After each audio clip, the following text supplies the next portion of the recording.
One of the blind assumptions often made by people who buy used turntables is that, in fact, the used turntable they're buying has been properly set up and engineered.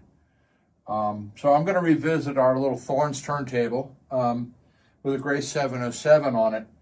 And when you see a picture like this on any number of auction sites, you think, oh, this is wonderful, everything's perfect, you know, all I got to do is buy a cartridge, or maybe it comes with one, and we're good. Well, maybe not.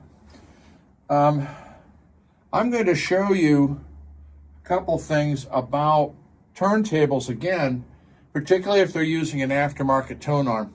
And I don't have any problems with aftermarket tone arms. Some of them are actually quite good.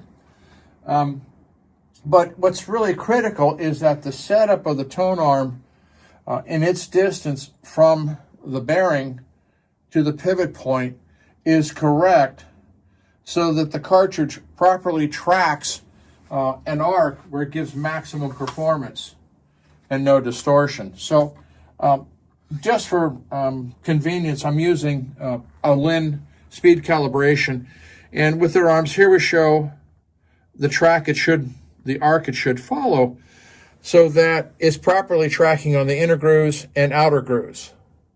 Now, a lot of tables may or may not come with something far more simple. This is a little Riga one. And so here we go. And so you're setting it up, and this is your target point. Now keep in mind, this is a target point in the middle of the entire range of an LP. And the fact that you've got it right in one point doesn't mean it's going to track the arc properly. So I'm going to show you what happens, or can happen, when you're buying an aftermarket turntable from who knows who set it up. The first thing we're going to use is a Denison sound tractor. And what this allows us to do is to make sure that we're sitting in the proper point. This is a far more substantial system.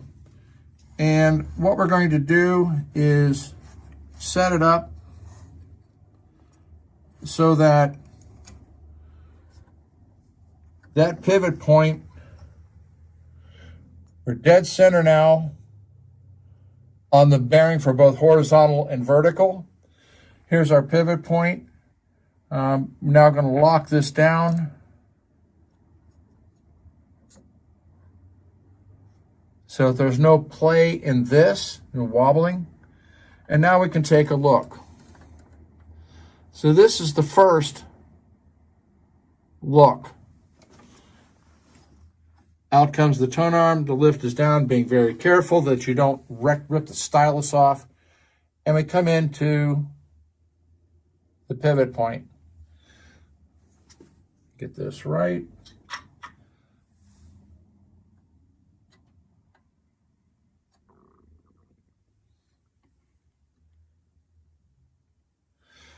Now, if you look at this, you'll see that the cartridge and where the stylus sets down is actually behind the target point, which means even in the midpoint, it's not going to be tracking properly.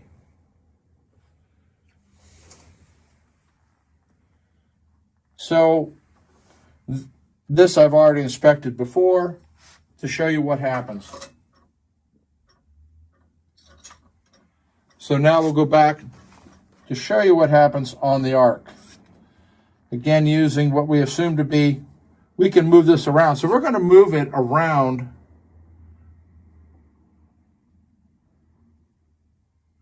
so it properly sits in the pivot point.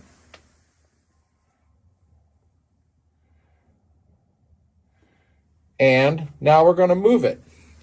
So we're saying, okay, we're tracking around. If we track it around, you can see, looking at the arc, go ahead and take a picture from the top, how far off the cartridge is actually tracking on the outer grooves. It's quite substantial.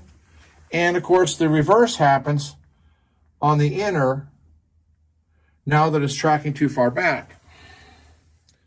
So this cartridge is invariably going to cause some distortion or problems.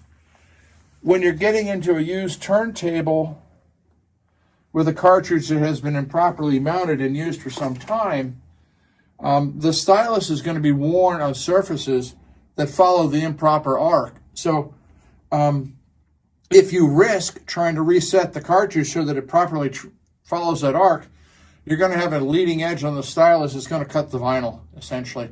There's some lovely photographs out in the web from Stanton that talks about this. So now we get into causation.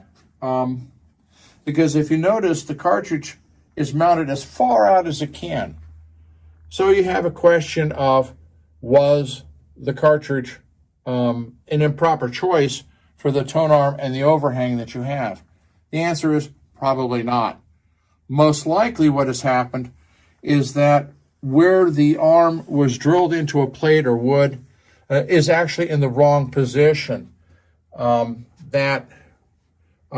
arm shouldn't have actually been mounted in a slightly different position, making this distance correct for the overhang of the arm that you're using in the cartridge. Now with this, it's a single hole. It's not tri-mounted with multiple screws. So whether this is shifted in time or whether it can be shifted to correct this, we don't know yet. There are devices out there. There's one made by Dennison I used for years to properly drill the plates to set these things up. I don't know whether this plate was provided by the manufacturer and it was just improperly done, or whether it was just a plate that happened to be available and the arm fit. But when you're buying used turntables, you don't know what's going on from a photograph. It's kind of like mail ordering your rims and your tires and then expecting them to be balanced properly. And God help you on that one. You know, whether the weights are right or whether they need weights, you just don't know. So this is one of the things about, you know, used turntables, particularly when you're starting to talk about really high-end turntables, where they have the options of adding an arm to themselves of their choice and their needs. Again, it's one of the reasons, you know, that we like, you know, the Riga turntables, because everything is engineered out so that it should be right. And if you think that buying a turntable with the manufacturer's arm on the table is right, guess again, because we've caught a number of tables where no matter how we tried to mount the cartridge, the arm itself is not in the proper position and distance to make that arc right. We've even had to go so far as to twist cartridges in their head shell so it looks screwed and goofy just to track it right. And,